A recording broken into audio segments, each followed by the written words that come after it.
Sairam children, so in today's session of New Voices, we are going to continue with the chapter The Ugly Duckling. Yes, we have already completed with the chapter, reading of the chapter, understanding the chapter has been done. So today we are going to continue with the textual exercises of this chapter. I hope all of you are having your textbooks with you. If not, please take out your textbook and open page number 131. Last class, I had given you all a homework of doing page number 131 and 132.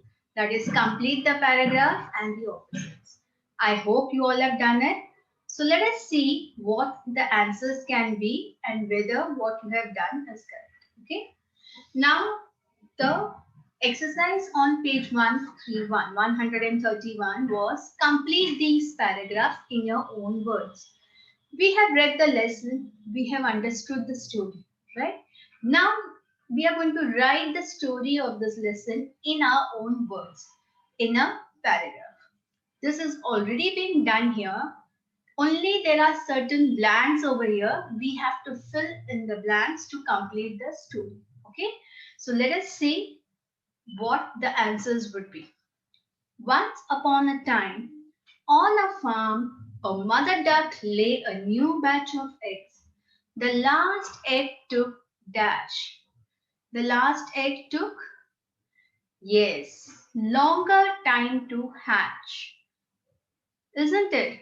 Mother duck laid some eggs and the last egg, the fifth egg, took longer time to hatch. Clear? The next sentence, the duckling that finally came out was dash instead of yellow. The last duckling that came out was which color? Yes, the duckling that finally came out was gray instead of yellow. Clear, children? Till here, let's move ahead. The ugly duckling soon became dash because he ate more than the others. The ugly duckling soon became bigger. Why? Because he ate more than the others. Everybody dashed the ugly duckling. What did everyone do? Everybody laughed at the ugly duckling. One day, the sad duckling dashed from the farm and hit Dash. So, what did he do? Because everybody laughed at him, he felt nobody wanted him, nobody wanted to play with him. He was very sad. So, what did he do? Yes, he ran away from the farm. So, one day, the sad duckling ran away from the farm and hid. Where did he hide? Yes, he hid in a thick bed of reeds. Yes, do you all remember this? One day, the sad duckling ran away from the farm and hid in a thick bed of reeds. I hope everything is clear till here. Yes, all of you have understood. Those who have not written this down, please write this down. Fill in the blanks in your book itself. Okay? If the blank is smaller, you're not able to fit the answer there, you can write below the blank also. Continue below the blank. Like how you all do it in the school. Yeah, it's the same way. If the blank is smaller, the answer doesn't fit there, continue below the blank. Let's move ahead now. One day, he saw a flight of dash. One day, what did he see? Yes, he saw a flight of beautiful birds, right? He wanted to dash. After seeing the beautiful birds, what did he feel? What did he want to do? Yes, he wanted to look like them. Soon winter came and dash. Soon winter came and what happened? Yes, the water in the reed bed froze. The water in the reed bed froze. Luckily, a kind farmer dash and he was able to survive the cold. What did the kind farmer do? A kind farmer took him home and he was able to survive the cold. When spring came, the farmer dashed. Okay, so what happened? Do you all remember the story? One day he saw a flight of beautiful birds. He wanted to look like them. Soon winter came and the water in the reed bed froze. Luckily, a kind farmer took him home and he was able to survive the cold. While the farmer's family was taking care of the bird, right? When spring came, the farmer set him free by the pond. Okay, so finally, when the spring comes, what does the farmer do? He sets him back at the pond. He leaves him back at the pond, right? So when spring came, the farmer set him free by the pond. The farmer leaves him in the pond and he goes back. Okay. By now he had grown up, and when he saw Dash, he realized that he had changed a lot. How did the bird realize, the ugly duckling realize that he had changed a lot? Where did he see himself? He saw his own reflection in the water, right? So by now he had grown up, and when he saw his reflection, he realized that he had changed a lot. The flight of Dash, and he realized that he was Dash. The flight of what? The flight of swans glided onto the pond, right? Now the birds that had left came back. So the flight of swans glided onto the pond, moved smoothly to the pond, onto the pond. So the flight of swans glided onto the pond and he realized that he was a swan, right? Now, after seeing his reflection in the water and after seeing the flight of swans come back, he realized that he was also a swan. So, he soon made friends with them and was happy. Let's read this para now. By now, he had grown up, and when he saw his reflection, he realized that he had changed a lot. The flight of swans glided onto the pond, and he realized that he was a swan. He soon made friends with them and was happy. Clear? I hope everything is clear, children. You all have understood this? Yes? If you had not written this, you can write down the answers now in your book. Everyone would have completed by now. Let's move to the next question, the next homework that I had given you all. You had to match the opposites, right? Match the opposite words. Words are given, opposites are also given. You have to match and write the answer. So, have you all done this? Very good. Now let's see whether what you have done is right. Okay. The first word is new. So what will be the opposite of new? From the words given here, what would be the opposite of new? The opposite of new is old, and old is G option, right? So here in answers, I'm going to write G. Right, you can make this column after the opposites column and start writing the answer there. New, opposite is old, and the letter for old is G. So I have written G. Next one, near. The opposite of near is far. The option is E. So let's write E in the second line. Third one, start. The opposite of start is stop. So F. Clear? Yes. The fourth one is find. Find. So the opposite of find is lose. The option B. Fifth one is big. Fifth one is big. The opposite of big is small. So the option H. Sixth one is sad. What's the opposite of sad? Happy. So the option A. Seventh one, long. The opposite of long is short. The option D. And finally, ugly, the opposite of ugly is beautiful, the option C. Clear, children? I hope you all have understood this and you all would have got this correct, right? If no, make the changes. If any mistake, you can erase it and write down the correct answers. Done? So shall we move to the next question now? Okay. Compound word. What is a compound word? A compound word is made when two words are joined to form a new word.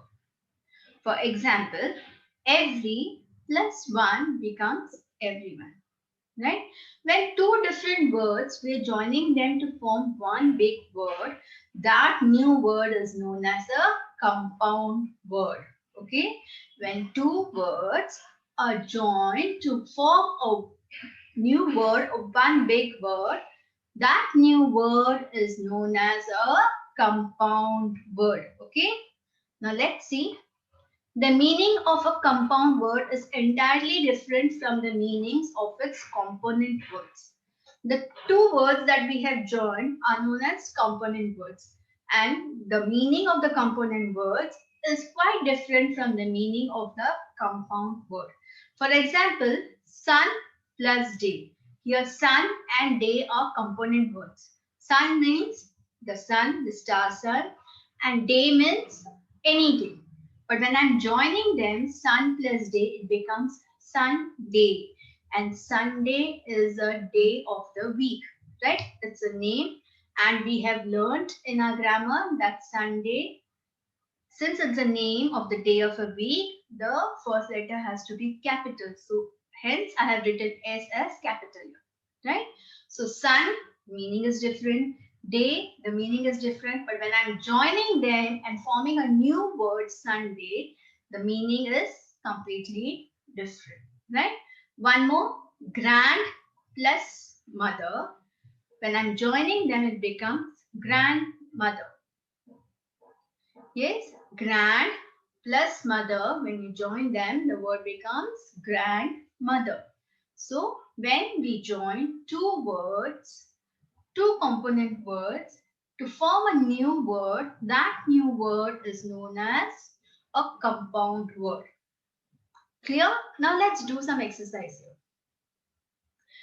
Words, compound words are given here. We are going to break them into two words.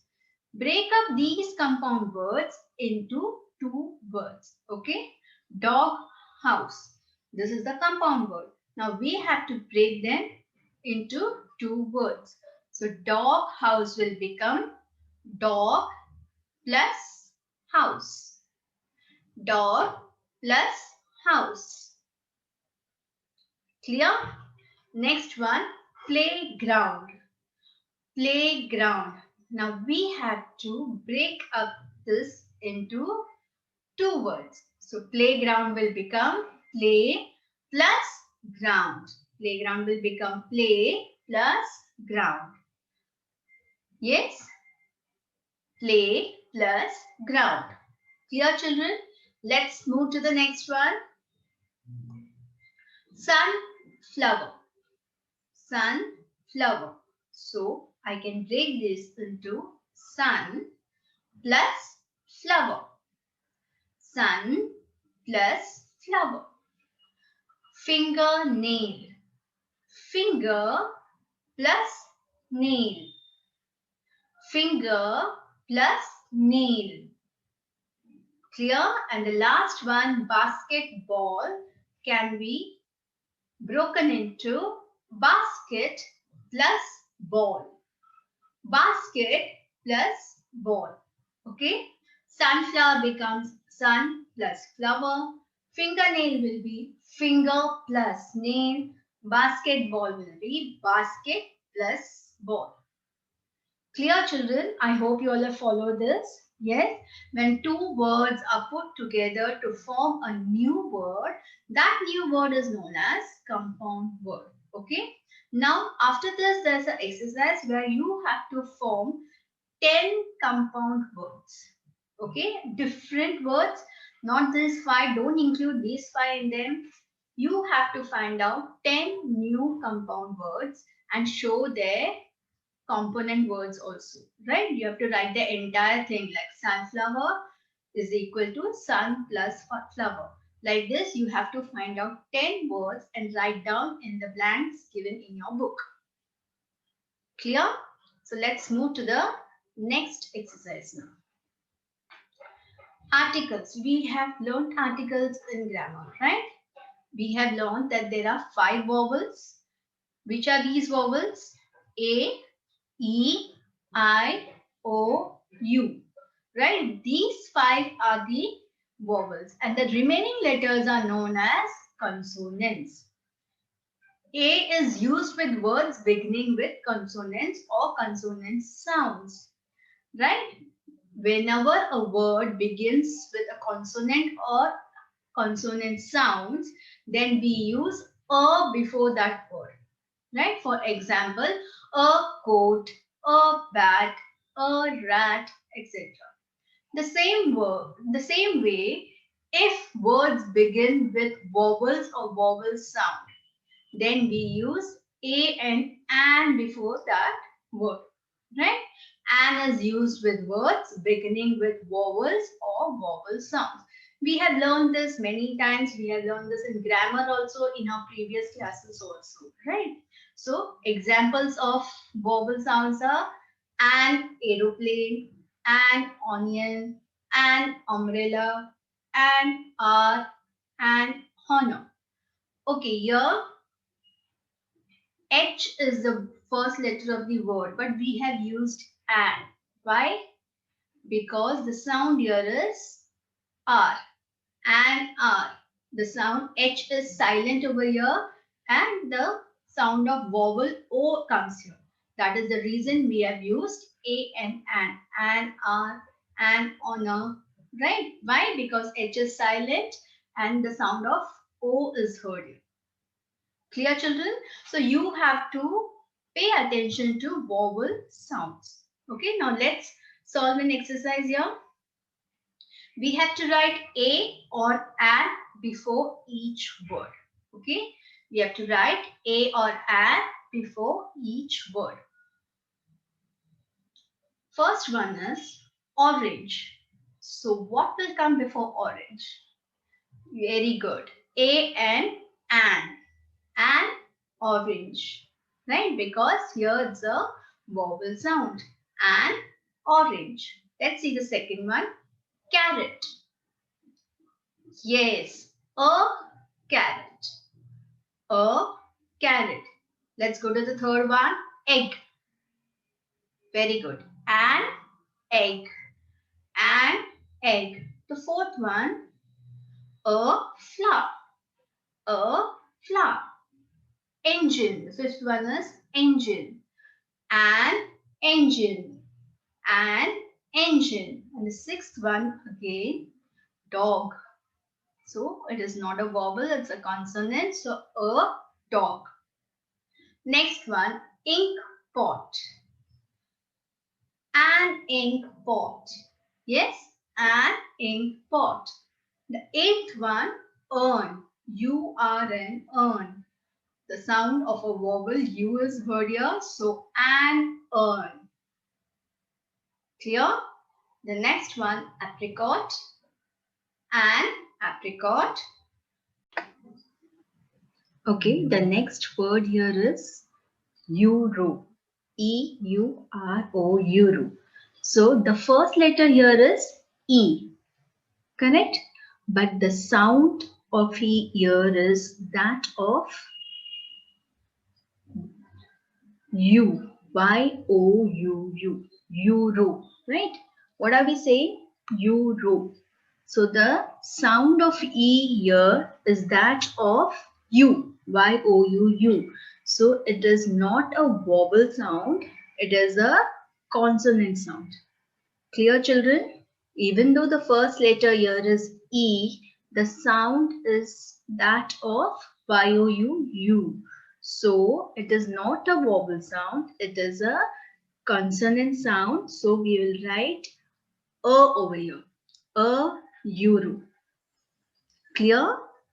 Now see the next one. UFO. UFO. Again here, the sound of U is that of Vayolu, right? Same as the 10th one. So here also it will be a UFO. A UFO. Clear, children? Why we have taken a? Because the sound is that of a consonant. It is not a vowel sound. Hence we have written a euro, a UFO. Clear? The next one, R. We saw this earlier also. R, the sound is of O-U-R, R. The sound of O comes here because H is silent, right? So it will be an R. An R. Clear? R. I hope everything is clear till here. So let's move to the next exercise. Okay. We have a sentence over here. Gurpreet has a lovely bag. Okay. The sentence is Gurpreet has a lovely bag. Now children, tell me, what or about whom are we talking about in this sentence? We are talking about Gurpreet, right? So Gurpreet becomes the subject here. And what are we talking about Gurpreet? What the subject is or has or does, right? We are going to say what Gurpreet has or what Gurpreet is doing or what Gurpreet has done. So the part has a lovely bag becomes the predicate, right? I hope you all remember we had done this in the chapter sentences and grammar. We had learned about subject and predicate. We had learned that a sentence is divided into two parts. The subject, that is who or what the sentence is about, becomes the subject. So here Gurpreet is the subject. And what are we talking about Gurpreet? What has she done or she is doing is what is going to be the other part of the sentence, and that will be the predicate. And here has is the verb. So the verb always comes with the predicate, right? Verb always comes with the predicate. Clear? So the sentence has two parts, subject and predicate.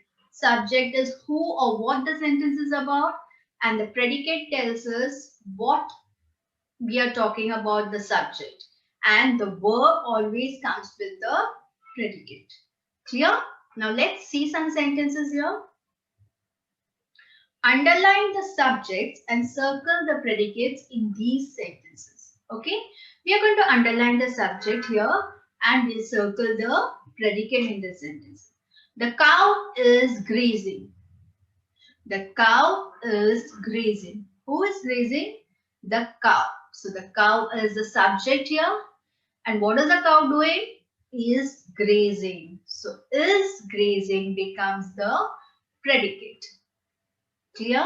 So you're going to underline the cow and you're going to circle is grazing. Clear, children? What are we talking about? We are talking about the cow. So the cow is the subject here. So underline the subject. And what is the cow doing becomes the predicate. So is grazing will be circled here. Clear? Let's go to the next sentence. The ships are sailing in the sea. The ships are sailing in the sea. What are sailing in the sea? What are we talking about here? We are talking about the ships. So underline the subject, the ships. What are the ships doing? They are sailing in the sea.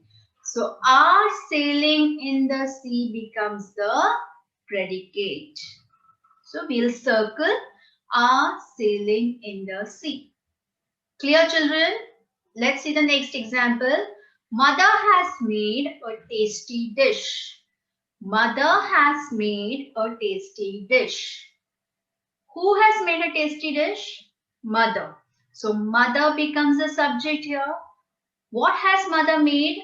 Has made a tasty dish becomes the predicate. So underline the word mother and circle has made a tasty dish. Clear? Let's move to the next sentence. My toy is broken. What is broken? My toy. We are talking about my toy. So my toy becomes the subject. So underline the subject. What happened to my toy? It is broken. So is broken is the predicate and we are going to circle that. Clear? The next one. The flowers are blooming in the valley. The flowers are blooming in the valley.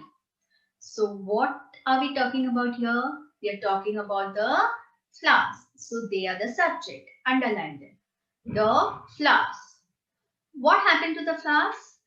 Are blooming in the valley. So are blooming in the valley becomes the predicate. So circle the predicate. Clear? Let's move to the next one. That house belongs to Shah Rukh Khan. That house belongs to Shah Rukh Khan. Now what are we talking about here? We are talking about that house. So that house becomes a subject. So underline that. Now what are we telling about that house? We are saying that house belongs to Shah Rukh Khan. So belongs to Shah Rukh Khan is the predicate here and we are going to circle it. Clear? Let's move to the next example. These cars are mine. These cars are mine. Now, what are we talking about here? We are talking about these cars. So, these cars become the subject. So, underline these cars. And what are we telling about these cars? We are saying these cars are mine. So, are mine becomes the predicate. So, circle them. Okay. These cars, underline them. Are mine will be circled. Clear, children? I hope you all are following everything till here. Okay, all clear? Let's move ahead now. Now I have an assignment for you. Okay, you're going to draw and color a duck and a swan. Okay, we read the lesson, we understood the lesson well, and we saw that there are ducks and swans also in the lesson. Now what you're going to do is you're going to draw a duck and a swan.